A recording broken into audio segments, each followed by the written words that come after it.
مبارکا وانت خیر المنزلین صدق اللہ العلی العظیم۔ محبت سے درود شریف۔ الصلاۃ والسلام علیک یا سیدی یا رسول اللہ وعلی آلک واصحابک واہل بیتک یا سیدی یا حبیب اللہ۔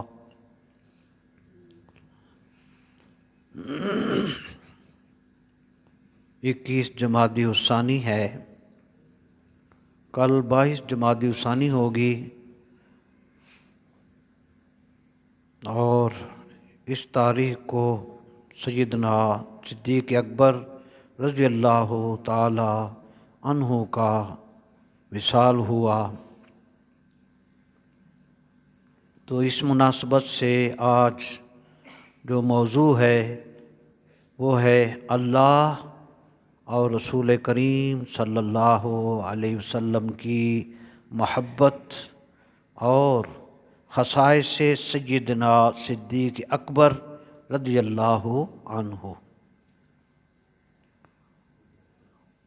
پہلا نقطہ یہ ہے، اللہ پاک نے ارشاد فرمایا آیت الکرسی میں، اللہ ولی الذین آمنوا، اللہ مددگار ہے ایمان والوں کا۔ اب کب مددگار ہے، کتنی دیر تک اس کی مدد ایمان والوں کے ساتھ؟ تو جب تک ایمان موجود ہے اللہ کی مدد بھی موجود رہتی ہے۔ تو زندگی کے ہر سانس اور ہر قدم پر اللہ تعالی ہی اہل ایمان کی مدد فرماتا ہے۔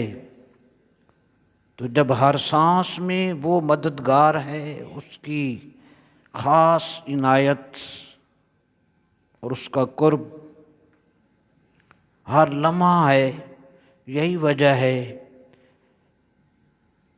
اللہ پاک نے پھر قرآن شریف میں فرمایا والذین آمنوا اشد حبا للہ، اور جو ایمان لائے وہ سب سے زیادہ محبت اللہ تعالیٰ سے کرتے ہیں۔ جس رب کی مدد ہر لمحہ ہر قدم پر اہل ایمان کے ساتھ ہوتی ہے، پھر وہ سب سے زیادہ محبت بھی اسی رب سے، اسی اللہ سے کرتے ہیں۔ دوسری بات، اللہ سے محبت کا ذریعہ کیا ہے؟ قرآن شریف میں اس کو بیان کر دیا۔ ممکن تھا کہ کوئی کدھر جاتا، کوئی راستہ اختیار کرتا، کوئی عمل اختیار کرتا اور وہ کہتا میں اللہ کی محبت کے لیے کر رہا ہوں۔ اللہ پاک نے یہ سب جتنے بھی امکانات تھے سب کی نفی کر کے ذات اقدس نبی پاک صلی اللہ علیہ وسلم کو اپنی محبت کا ذریعہ قرار دیا۔ ارشاد باری تعالیٰ ہے، قل ان کنتم تحبون اللہ فاتبعونی یحببکم اللہ ویغفر لکم ذنوبکم واللہ غفور الرحیم۔ محبوب کی زبان سے کہلوایا گیا، محبوب آپ فرمائیں اگر تم اللہ سے محبت کرتے ہو فاتبعونی یحببکم اللہ، تو میری پیروی کرو، اللہ تمہیں اپنا محبوب بنا لے گا۔ وَيَغْفِرْ لَكُمْ ذُنُوبَكُمْ، اور تمہارے گناہ بخش دے گا۔ واللہ غفور الرحیم، اللہ تعالی بہت زیادہ بخشنے والا اور رحم والا۔ یہ ذات انور نبی کریم علیہ السلام کی ذات اقدس ہی اللہ کی محبت کا ذریعہ قرار پائی۔ یہی وجہ ہے سورہ توبہ کی آیت نمبر 24 میں تمام رشتہ داروں 1، مال و دولت 2، تجارت 3 اور مکانات سے زیادہ محبت اللہ تعالیٰ سے، نبی کریم سے اور جہاد کے ساتھ کرنے کا حکم ہے۔ بس یہ محبت ہی اللہ رسول کی اور جہاد کی تھی، جس کی وجہ سے اس محبت کی برکت سے جملہ صحابہ اور اہل بیت اور صالحین نے جب جہاد کے لیے وہ اٹھے تو انہوں نے لازوال قربانیاں بھی پیش کیں اور بے مثال کارنامے بھی دنیا کو دکھائے۔ معزز برادران، یہی وجہ ہے نبی کریم صلی اللہ علیہ وآلہ وسلم کا ارشاد گرامی ہے، لا یؤمن احدکم حتی اکون احب الیہ من والدہ وولدہ والناس اجمعین۔ یہ وہ رشتے ہیں جو دلوں میں بستے ہیں اور جن سے ہر انسان محبت کرتا ہے، والدین سے، اولاد سے، رشتہ داروں سے۔ تو نبی کریم علیہ الصلاۃ والسلام نے بندہ مومن کے دل میں اپنی محبت کا، یعنی حضور کی محبت کا جو معیار ہے اس کو یوں بیان فرمایا کہ تم میں سے کوئی بھی اس وقت تک مومن نہ ہوگا جب تک میں اس کی نظروں میں اس کے والدین، اس کی اولاد اور تمام لوگوں سے زیادہ محبوب نہ ہو جاؤں۔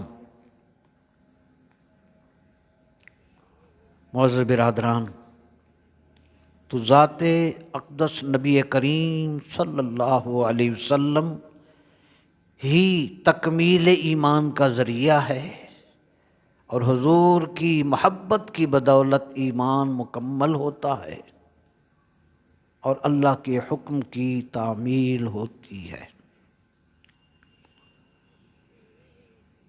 تو اس لیے نبی کریم علیہ السلام کی محبت کے لیے اب ریکوائرمنٹ کیا ہے، ضرورت کیا ہے، تقاضا کیا ہے؟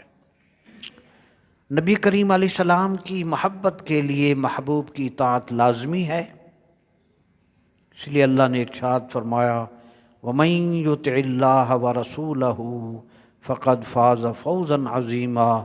جس نے کہنا مان لیا اللہ کا اور رسول کریم صلی اللہ علیہ وسلم کا تو اس نے عظیم کامیابی حاصل کر لی۔ تو اطاعت کی وجہ سے، محبت کی وجہ سے اللہ پاک کامیابیاں عطا کرتا ہے۔ تو ایک تو اللہ رسول کی محبت کے لیے نبی کریم علیہ السلام کی اطاعت ضروری ہے، دوسرا جس چیز کو نبی پاک صلی اللہ علیہ وسلم سے نسبت اور تعلق ہو ہر اس چیز سے محبت لازمی۔ ان میں صحابہ کرام اور اہل بیت کرام علیہم الرضوان سے محبت لازمی ہے، اور یہ ایمان کا تقاضا ہے کہ صحابہ کرام اور اہل بیت سے محبت ہو، ان سے قلبی تعلق ہو حضور کی نسبت کی وجہ سے صلی اللہ علیہ وسلم۔ اور کمال کی بات حدیث شریف جب پڑھی کہ اللہ نے حضور کی محبت صلی اللہ علیہ وسلم کی محبت کا حکم دیا تو حضور علیہ الصلاۃ والسلام نے احادیث مبارکہ میں اللہ کی محبت کا حکم دیا۔ یہ ترمذی شریف کی حدیث ہے، نبی رحمت صلی اللہ علیہ وسلم نے ارشاد فرمایا احب اللہ لما یغزوکم من نعمتہ۔ اے اہل ایمان، اللہ سے محبت کرو، لما یغزوکم من نعمتہ، کیونکہ وہ تمہیں اپنی نعمت سے روزی، رزق اور خوراک عطا کرتا ہے۔ بس اس جملے پر غور کریں، کتنی نعمتیں، خوراک اور رزق ایک انسان پوری زندگی میں استعمال کرتا ہے، تو یہ وجہ بنی، چونکہ وہ رب ہے، وہ روزی رساں ہے، وہ ہر نعمت بندے کو عطا کرتا ہے، تو وجہ بتائی محبوب نے کہ جب ان چیزوں پر غور کرو گے تو تمہیں رب کی نعمتوں کے دروازے کشادہ نظر آئیں گے، اور اس کا حق ہے کہ تم ایسے اپنے پروردگار سے محبت کرتے رہو۔ دوسرا جملہ نبی کریم علیہ السلام کا، ارشاد فرمائے وَأَحِبُّونِي لِحُبِّ اللَّهِ، اور اللہ کی محبت کے لیے مجھ سے محبت کرو۔ اللہ اکبر۔ تیسرا جملہ پھر فرمایا وَأَحِبُّ أَهْلَ بَيْتِي لِحُبِّي، اور میری محبت کے لیے میرے اہل بیت سے محبت کرو۔ اس ترتیب کو جب ملا کر دیکھتے ہیں تو گویا اہل بیت کرام کی محبت حضور صلی اللہ علیہ وسلم کی محبت کا ذریعہ، اور نبی کریم علیہ السلام کی محبت اللہ تعالیٰ کی محبت کا ذریعہ ہے۔ یہ چین بن گئی کہ اہل بیت کی محبت کی تو حضور کی محبت ملی، اور جب حضور صلی اللہ علیہ وسلم کی محبت کی تو اللہ کی محبت عطا ہوئی۔ اسی طرح نبی رحمت صلی اللہ علیہ وآلہ وسلم نے صحابہ کرام رضی اللہ عنہ کے بارے میں نبی پاک علیہ السلام کا ارشاد گرامی ہے، پوری امت کے لیے نبی رحمت صلی اللہ علیہ وسلم کا حکم ہے۔ ارشاد فرمایا 2 مرتبہ، اللہ اللہ فی اصحابی، میرے صحابہ کے بارے میں اللہ سے ڈرتے رہنا، اللہ سے ڈرتے رہنا۔ جب میرے صحابہ کی بات کرنے لگو، میرے صحابہ کے بارے میں جب کوئی جملہ زبان سے ادا کرنے لگو، ان کے متعلق تمہارے دل میں کوئی خیال آئے، حضور نے فرمایا اللہ اللہ فی اصحابی، میرے صحابہ کے بارے میں اللہ سے ڈرو، اور انہیں میرے بعد نشانہ نہ بناؤ،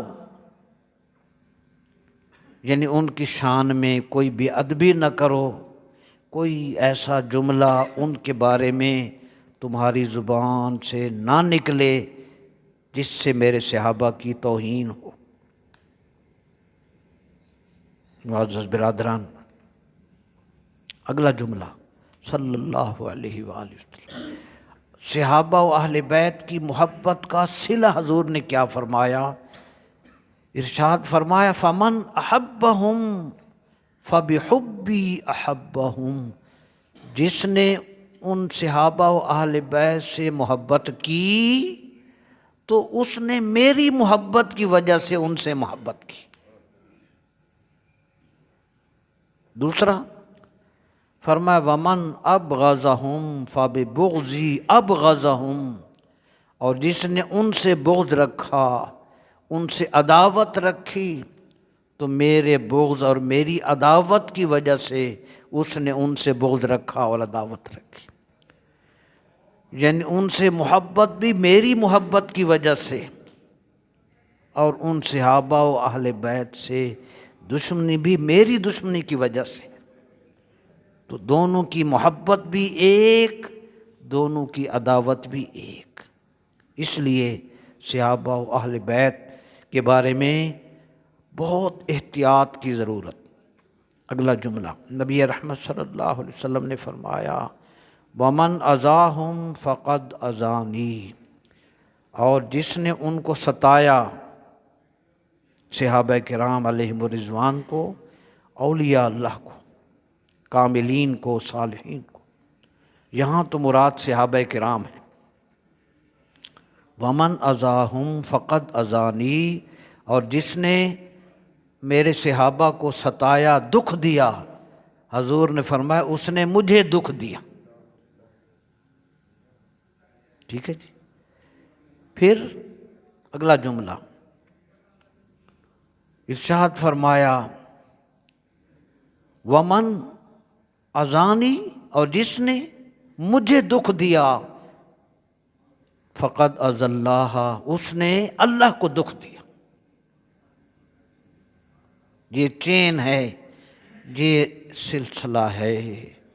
حضور صحابہ اہل بیت سے چلے حضور تک، حضور سے چلے تو اللہ تک کام چلا گیا، اور پھر حضور علیہ السلام نے ارشاد فرمایا ومن اذلّہ فیوشک ان یاخذہ، اور جس نے اللہ کو دکھ دیا، جس نے اللہ کو ستایا، تو اللہ تعالیٰ اس سے مواخذہ کرے گا، اس کو پکڑے گا، اس کو عذاب دے گا۔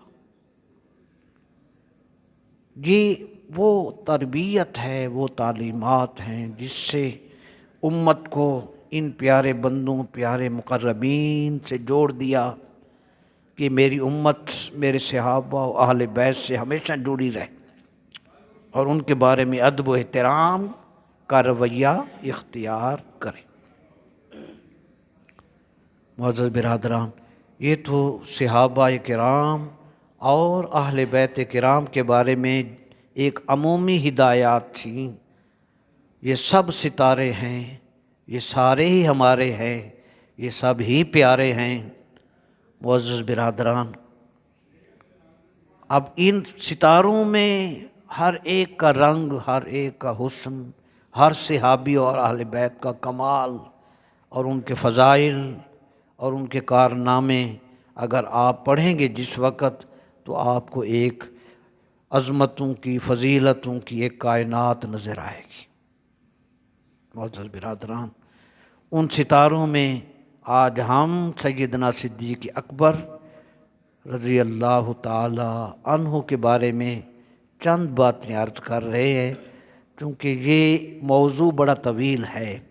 تبرکاً ہم یہ باتیں اس لیے عرض کرتے ہیں تاکہ جن سے ہمیں محبت ہے، جن سے ہمارا تعلق ہے، ان کے احسانات ہیں، ان کو یاد کیا جائے، ان سے تعلق رکھا جائے۔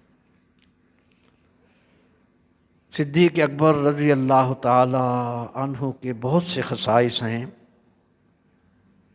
میں نے ایک حدیث شریف میں پڑھا، جس نے اپنا ایمان بچانے کے لیے ہجرت کی، وطن چھوڑا، ملک چھوڑا، مکان چھوڑا کہ میرا ایمان بچ جائے، میں اس گندے ماحول سے نکل جاؤں، فرمایا وہ ایک بالشت کے برابر بھی اگر مائگریٹ کرے گا، جگہ کو بدلے گا، چاہے وہ 1 فٹ کے برابر ہی کیوں نہ ہو، 6 انچ کے برابر ہی کیوں نہ ہو، وہ جگہ اس نے چھوڑی اللہ رسول اور دین کے لیے، فرمایا اس کے لیے جنت واجب، کیونکہ اس نے اپنے دین کی حفاظت پریورٹی دی، پیسے کو نہیں، اپنے دین کو بچانے کے لیے اس نے گھر چھوڑ دیا۔ تو یہ عام ہجرت ہے۔ صدیق اکبر رضی اللہ عنہ کی عظمت کا کیا کہنا کہ جب انہوں نے مکہ سے مدینہ منورہ ہجرت کی، اکیلے نہیں کی، حضور کے ساتھ ہجرت کی، رسول اللہ صلی اللہ علیہ وآلہ وسلم کے ساتھ ہجرت فرمائی۔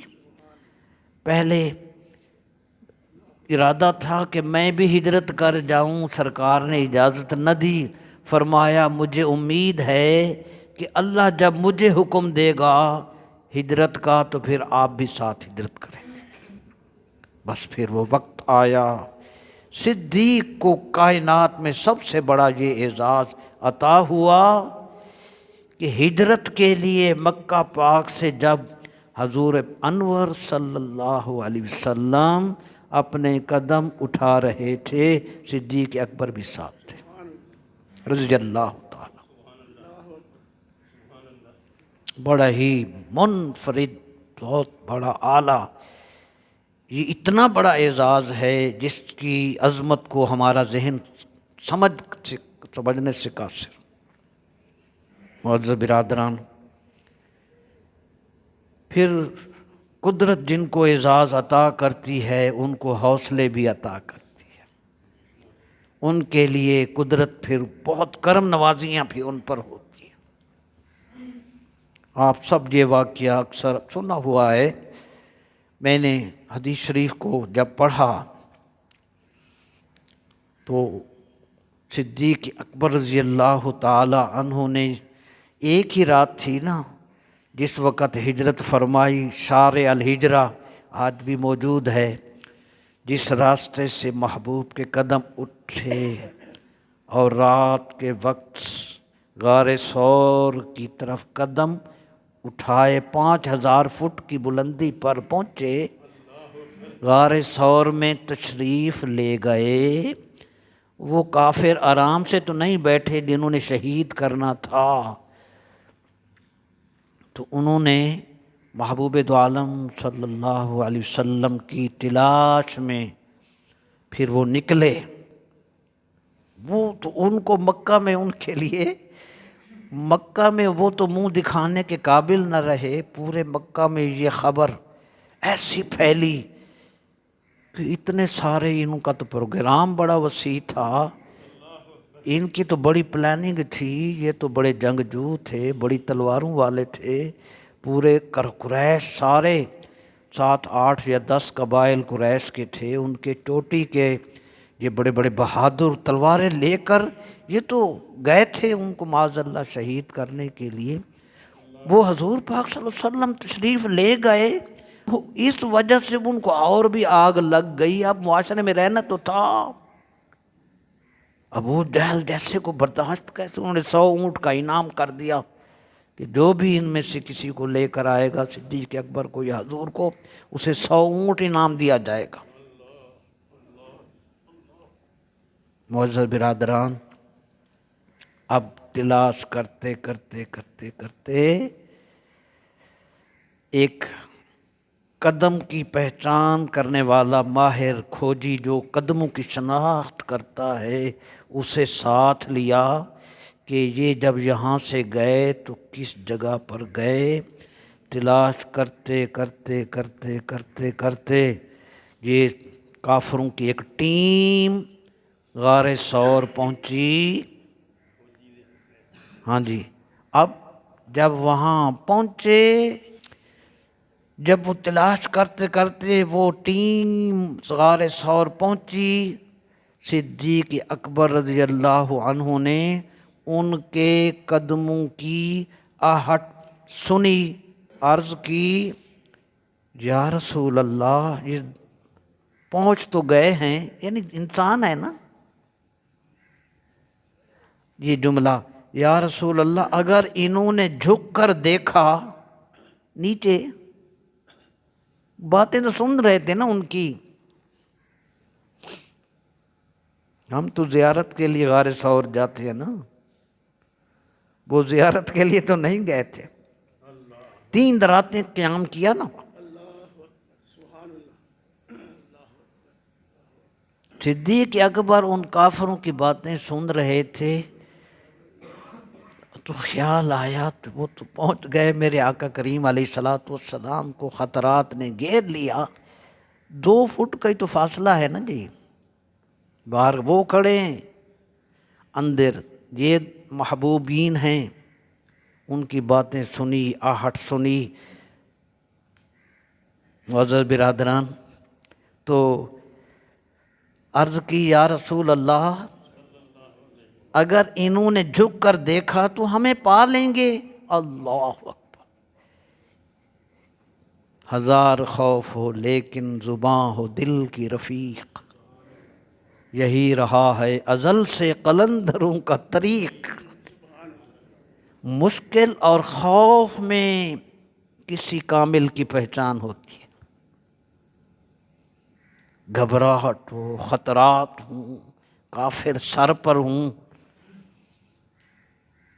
نبی کریم علیہ السلام سے صدیق اکبر نے جب یہ جملہ عرض کیا، میرے آقا علیہ السلام نے ایک ہی جملہ فرمایا، یا ابا بکر ما ظنک باثنین اللہ ثالثہما، اے ابو بکر ان دو کے بارے میں تیرا کیا خیال ہے جن میں تیسرا خود اللہ ہو؟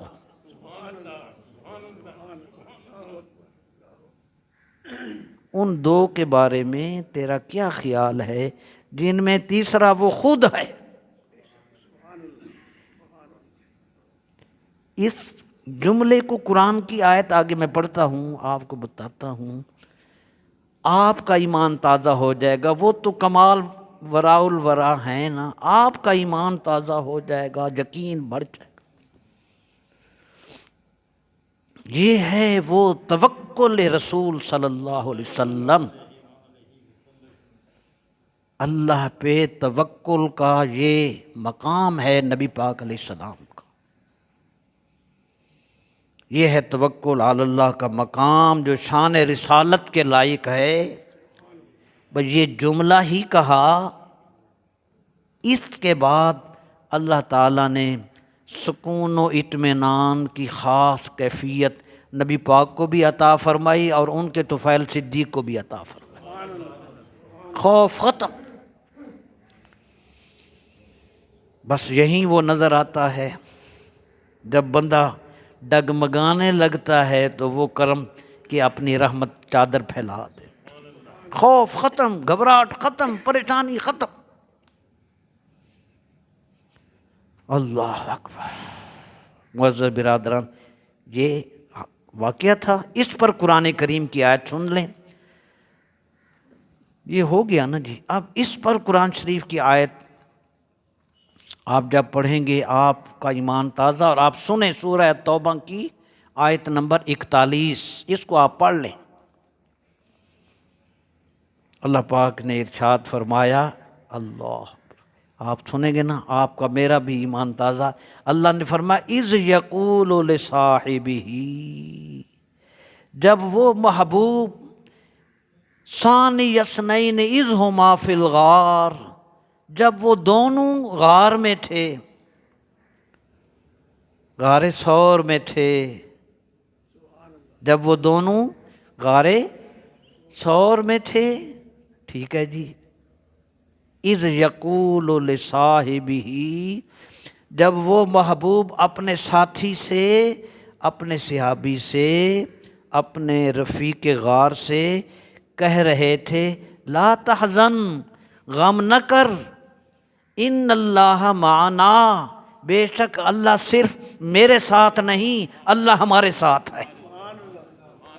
اللہ ہمارے ساتھ ہے، یہ نہیں کہا کہ صرف میرے ساتھ۔ فَأَنزَلَ اللَّهُ سَكِينَتَهُ عَلَيْهِ، اللہ تعالیٰ نے اس محبوب پر سکون و اطمینان نازل فرمایا۔ ایک خالی سکون نہیں، نانا، اس واقعہ کو سن سمجھ کر زندگی کے باقی دنوں میں غیر کا خوف نکال دو۔ اللہ نے فرمایا سکون بھی دیا، وَأَيَّدَهُ بِجُنُودٍ لَمْ تَرَوْهَا، اور اللہ پاک نے اس محبوب کی مدد ایسے لشکروں کے ذریعے فرمائی جن کو تم نے نہ دیکھا۔ کیا وہ درخت اگ گیا، وہ درخت کی جھاڑی وہاں اگ گئی، وہاں پر کبوتروں نے گھونسلہ بنا لیا، انڈے دے دیے، وہ کہنے لگے یہاں سے تو نہیں گزر سکتے، انڈے نہ ٹوٹتے، یہ انڈے نہ ٹوٹتے۔ نہ قدرت کو یہی منظور تھا، تم ناکام رہے، ہجرت کی رات و بستر پر رہے، تم کچھ نہ کر سکے، تم یہاں بھی ناکام رہو گے۔ وَأَيَّدَهُ بِجُنُودٍ لَمْ تَرَوْهَا، اور اللہ نے محبوب کی مدد ایسے لشکروں کے ذریعے کی جن کو تم نے نہ دیکھا۔ وَجَعَلَ كَلِمَةَ الَّذِينَ كَفَرُوا السُّفْلَىٰ، اور اللہ تعالیٰ نے کافروں کی تدبیر کو ناکام کر دیا۔ وَكَلِمَةُ اللَّهِ هِيَ الْعُلْيَا، اللہ کا حکم ہمیشہ بلند۔ اللہ اکبر۔ معزز برادران،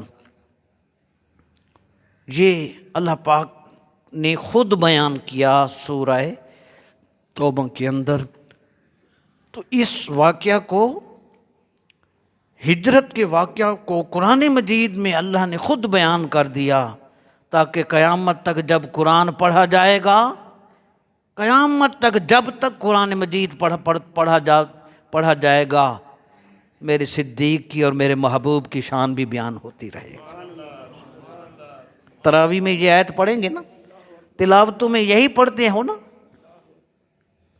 دوسرا، تمام صحابہ کی صحابیت کے لیے ہمیں حدیثیں بتاتی ہیں کہ فلاں صحابی فلاں صحابی فلاں صحابی۔ اللہ نے قرآن شریف کے اندر صدیق اکبر رضی اللہ عنہ کے غار ثور کے واقعہ ہجرت کو جب بیان کیا تو حضور پاک صلی اللہ علیہ وسلم کو بیان کیا، حضور کے صحابی صدیق اکبر کو بھی بیان کیا، صاحبی ہی کہہ کر بیان کیا، کوئی اور ٹائٹل کے ساتھ نہیں بیان کیا کہ اذ یقولو لصاحبہ، جب وہ اپنے ساتھی سے کہہ رہے تھے۔ تو باقی صحابہ کی صحابیت احادیث سے ثابت ہے، صدیق اکبر کی صحابیت قرآن کریم سے ثابت ہے، تاکہ جو ان کی صحابیت کا انکار کرے گا وہ قرآن کا منکر ہوگا۔ آخری بات، دوسری خصوصیت صدیق اکبر کی ہے مالی قربانی۔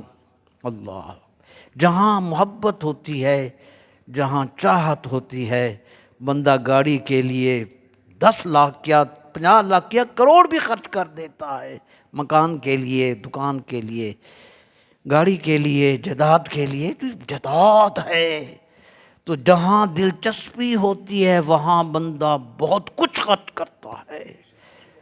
صدیق اکبر رضی اللہ تعالی عنہ کی محبت اللہ کی ذات، حضور انور صلی اللہ علیہ وسلم کی ذات اقدس، دین اسلام کی اشاعت اللہ کی رضا کے لیے تھی۔ صدیق اکبر رضی اللہ عنہ نے کھل کر اللہ کی راہ میں مال قربان کیا۔ میں یہ حدیث شریف سناتا ہوں۔ حضرت صدیق اکبر رضی اللہ تعالی عنہ نے بہت سے غریب غلاموں کو بڑی بھاری قیمت سے خریدا اور خرید کر انہیں آزاد کیا۔ ان میں یہ آپ نے نام نہیں سنا ہوگا، ان میں ایک غلام ہے اور بھی بہت سے ہیں، ایک مالک ابن فہیرہ اور دوسرے سیدنا بلال ابن ابی رباح، حضرت بلال رضی اللہ تعالی۔ ان دو کے نام بہت مشہور ہیں جو میں مشکوٰۃ شریف میں پڑھ کر آیا۔ سیدنا صدیق اکبر رضی اللہ عنہ نے حضرت بلال کو بھاری قیمت پر خریدا، پیسے لگائے نا جی، جیسے ہم مکان پر پیسے لگاتے ہیں، ٹھیک ہے جی، بھاری قیمت اٹھائی، اس کے مالک کو دی، لے کر آئے، خرید لیا اور خرید کر آزاد کیا۔ تو کافروں کو بڑی حیرت ہوئی کہ یار یہ صدیق اکبر نے اتنا بڑا پیسہ، اتنی بڑی رقم بلال پر خرچ کر دی اور ان کو خرید کر آزاد کیا۔ شاید صدیق اکبر رضی اللہ عنہ پر بلال کی کوئی نیکی ہوگی، کوئی احسان ہوگا، کوئی بلال نے صدیق اکبر کے ساتھ بھلائی کی ہوگی، کوئی ان کی خدمت کی ہوگی، تو وہ بھلائی کا بدلہ دینے کے لیے صدیق اکبر نے اتنا بڑا قدم اٹھایا اور ان کو اتنا پیسے دے کر خریدا اور آزاد کر دیا۔ یہ کافروں کی باتیں ہونے لگیں مکہ شریف میں۔ میرے معزز برادران، قرآن کو سمجھیں کہ بلال کو اتنے پیسے دے کر خریدنے پر وہ کافر کہنے لگے کہ بلال نے کوئی صدیق پر احسان کیا ہوگا جس کا انہوں نے بدلہ یوں دیا۔ اب کافروں کی یہ چیمیں گوئیاں ہو رہی تھیں، صحابہ نے کچھ نہیں کہا، حضور نے کچھ نہیں کہا، اللہ کا قرآن اترا، اللہ پاک کا قرآن اترا سورہ الاعلیٰ میں، وَمَا لِأَحَدٍ عِنْدَهُ مِن نِعْمَةٍ تُجْزَىٰ إِلَّا ابْتِغَاءَ وَجْهِ رَبِّهِ الْأَعْلَىٰ وَلَسَوْفَ يَرْضَىٰ۔ قرآن شریف ہم تاکہ قیامت تک یہ صورت پڑھتے رہیں گے، صدیق اکبر کی شان بھی بیان ہوتی رہے گی، ٹھیک ہے۔ وَمَا لِأَحَدٍ عِندَهُ مِن نِعْمَةٍ تُجْزَىٰ۔ لوگوں، صدیق اکبر نے اتنا بڑا قدم اٹھایا، حضرت بلال کو خریدا، انہیں آزاد کیا، یہ بلال کے احسان کی وجہ سے نہیں ہے۔ مالک کس لیے فرمایا إِلَّا ابْتِغَاءَ وَجْهِ رَبِّهِ الْأَعْلَىٰ، جس رب کو تم نماز پڑھتے ہوئے سجدہ میں کہتے ہو نا سبحان ربی الاعلیٰ، جس رب کو تم کہتے ہو، صدیق اکبر نے اتنی بڑی رقم حضرت بلال پر اس لیے خرچ کی کہ انہوں نے یہ تجارت کے لیے یہ کام نہیں کیا، صدیق اکبر نے اپنے اعلیٰ رب پروردگار کو راضی کرنے کے لیے یہ کام کیا ہے۔ وَلَسَوْفَ يَرْضَىٰ، اور قریب ہے، ان قریب اللہ ان پر راضی ہوگا۔ یہ قرآن شریف ہم نے آج صرف یہ دو باتیں قرآن کریم سے آپ کو اس لیے بتائیں تاکہ آپ کو قرآن کریم بھی سمجھ آ جائے۔ معزز برادران، یہ تو قرآن شریف نے فضیلت بیان کی۔ جب حضرت بلال کو صدیق اکبر خرید کر حضور کے سامنے لائے، یہ منظر بھی بڑا ہی کمال کا۔ آپ کو پتہ ہے نا، پہلے امیہ بن خلف کے مظالم تھے، وہ سب آپ نے سنے ہوئے ہیں۔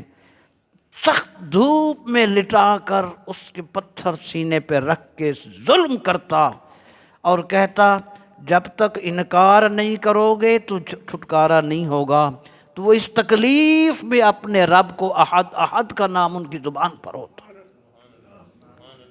معزز برادران، تو جب لے کر آئے نا حضرت صدیق اکبر حضور کی بارگاہ میں، میرے آقا علیہ السلام کو یہ نیکی اتنی پسند آئی کہ حضور علیہ السلام نے صدیق اکبر رضی اللہ عنہ سے فرمایا، ابو بکر سنیں کہ بعض مرتبہ امتی کو اتنی اعلیٰ نیکی کرتا ہے، پیغمبر کی خوشی کی انتہا۔ آپ کا بیٹا کوئی اچھے نمبر لے کر آئے تو ماں باپ اور خاندان کی خوشی کی انتہا۔ بعض دفعہ امتی کو اللہ اتنی بڑی نیکی کی توفیق دیتا ہے کہ پیغمبر اکرم کی خوشی کی انتہا۔ معزز برادران، جب سامنے لے کر آئے سرکار صلی اللہ علیہ وسلم نے صدیق اکبر رضی اللہ عنہ سے فرمایا، ابو بکر، بلال کی خریداری میں جس قدر تم نے مال خرچ کیا، اس میں آدھی قیمت ہم سے لے لو، آدھی قیمت ہم سے لے لو، آدھی قیمت مجھ محمد سے لے لو تاکہ اس نیکی میں مجھے بھی شامل کر لو۔ اس سے آپ سمجھ رہے ہیں کہ یہ بہت بڑی جائیداد کے وارث بن رہے تھے۔ صدیق اکبر رضی اللہ عنہ نے عرض کی، آقا یہ حضور میں بھی آپ کا غلام، بلال بھی آپ کا غلام، ہاں میں بھی آپ کا غلام، بلال بھی آپ کا غلام، حضور میں نے یہ آپ کے لیے خریدا ہے، میں نے آپ کے لیے خریدا ہے اور میں نے ان کو آزاد کر دیا۔ معزز برادران، حضرت بلال نے جب حضور انور صلی اللہ علیہ وسلم کا چہرہ اقدس دیکھا تو اس خوشی میں غش کھا کر گر گئے، بے ہوش ہو گئے۔ حضرت بلال بے ہوش ہو گئے جب اپنی آزادی اور مظالم سے نجات کا تصور آیا، حضور کا مکھڑا دیکھا، بے ہوش ہو کے گر گئے۔ میرے آقا نے اٹھایا۔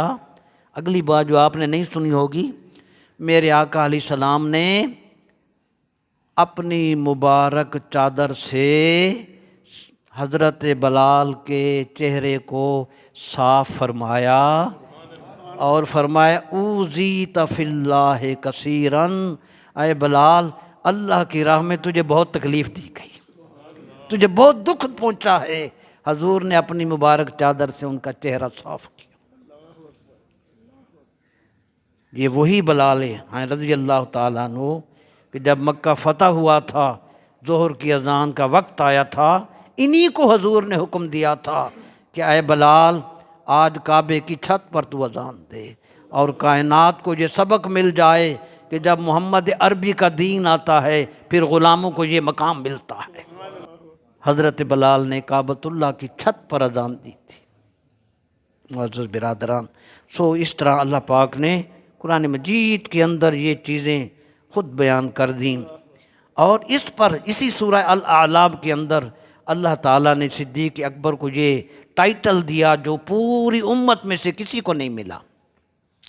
فرمایا وَسَيُجَنَّبُهَا الْأَتْقَى، اسی نیک عمل یعنی حضرت بلال کو خریدنے کی وجہ سے اللہ نے صدیق اکبر رضی اللہ عنہ کو اتقا، سب سے زیادہ متقی، سب سے زیادہ پرہیزگار کا لقب عطا فرمایا۔ اس لیے صدیق اکبر رضی اللہ عنہ انبیاء اور رسولوں کے بعد ساری مخلوق سے افضل ہیں، اعلیٰ ہیں۔ حضور علیہ السلام کی حدیث پاک ہے مَا لِأَحَدٍ عِندَنَا يَدٌ إِلَّا وَقَدْ كَافَيْنَاهُ، اس دنیا میں جس کسی نے ہم پر کوئی احسان کیا تھا ہم نے اس کے احسان کا بدلہ دے دیا۔ مَا خَلَا أَبَا بَكْرٍ، سوائے ابو بکر کے، فَإِنَّ لَهُ عِندَنَا يَدٌ يُكَافِئُهُ اللَّهُ بِهَا يَوْمَ الْقِيَامَةِ، صدیق اکبر کے ہم پر اس قدر احسان ہے کہ ان کا بدلہ اور جزا قیامت کے دن اللہ تعالیٰ انہیں عطا فرمائے گا۔ تیسری حدیث عن ابن عمر رضی اللہ عنہ، حضور علیہ السلام نے ارشاد فرمایا قال لأبی بکر انت صاحبی فی الغار وصاحبی علی الحوض، رواہ الترمذی۔ نبی پاک نے صدیق اکبر رضی اللہ عنہ فرمایا اے ابو بکر تم غار میں بھی میرے ساتھی ہو، تم غار میں میرے ساتھی ہو، اور حوض کوثر پر بھی میرے ساتھی۔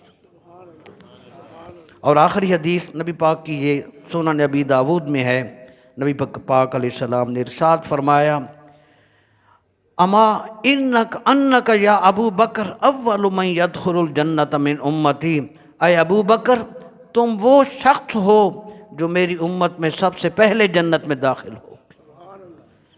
اب ہم آخر میں درود شریف کی فضیلت کے حوالے سے چند باتیں آپ تک پہنچاتے رہتے ہیں۔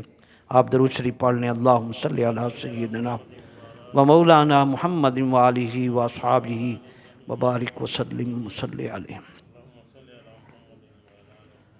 حضور علیہ السلام نے ارشاد فرمایا، معزز برادران، آقا کریم صلی اللہ علیہ وسلم کا ارشاد ہے، صحابی فرماتے ہیں کننا عند رسول اللہ صلی اللہ علیہ وآلہ وسلم اذ جاء رجل فقال یا رسول اللہ ما اقرب الاعمال الی اللہ تعالی قال صدق الحدیث واداء الامانہ قلت یا رسول اللہ زدنا قال صلاة اللیل وصوم الحواجر قلت یا رسول اللہ زدنا قال کثرت الذکر والصلاة علی تنفی الفقر قلت زدنا قال من اما قوما فلیخفف فإن فیہم الکبیر والعلیل والصغیر وذا الحاجہ۔ حضرت سمرہ رضی اللہ عنہ نے فرمایا کہ ہم حضور کی بارگاہ میں حاضر تھے، ایک شخص حاضر ہوا، عرض کی یا رسول اللہ، اللہ تعالیٰ کی بارگاہ میں سب سے قریب ترین جو اللہ کو محبوب ترین اعمال ہیں، اچھے اعمال کون سے ہیں؟ نبی پاک علیہ السلام نے فرمایا سچ بولنا اور امانت ادا کر دینا۔ پھر عرض کی حضور کچھ اور فرمائیں، اور زیادہ محبوب ترین عمل اللہ کی بارگاہ میں کون سے ہیں؟ نبی کریم علیہ السلام نے ارشاد فرمایا تہجد کی نماز اور گرمیوں کے روزے۔ پھر میں نے عرض کی حضور کچھ اور ارشاد فرمائیں، تو سرکار نے فرمایا ذکر الہی کی کثرت اور مجھ پر درود پاک پڑھنا۔ یہ خاص، سب غربت کا رونا روتے ہیں، تنخواہ نہیں ودیاں، بڑی مہنگائی ہو گئی ہے، پیسے تھوڑے نے، ہم لوگوں سے ادھار پکڑ کر واپس ہی نہیں کرتے۔ آؤ میرے آقا علیہ الصلوۃ والسلام نے ارشاد فرمایا وَالصَّلَاةُ عَلَيَّ تَنْفِي الْفَقْرَ، جب تم درود پاک کی کثرت کرو گے تو یہ چیز تمہاری غربت کو ختم کر دے گی۔ پھر فرمایا، میں نے عرض کی حضور کچھ اور ارشاد فرمائے، تو آپ علیہ السلام نے ارشاد فرمایا جو شخص کسی قوم کی امامت کرائے، امام بنے، تو مختصر نماز پڑھائے، ہلکی نماز پڑھائے، زیادہ لمبی رکعتیں نہ کرے، کیونکہ مقتدیوں میں بوڑھے بھی ہوتے ہیں، بیمار بھی ہوتے ہیں، بچے بھی ہوتے ہیں، اور کام کاج کرنے والے حاجت مند بھی ہوتے ہیں، تو ذرا مختصر نماز پڑھایا کرے۔ اللہ تعالی ہم سب کو توفیق عمل عطا فرمائے۔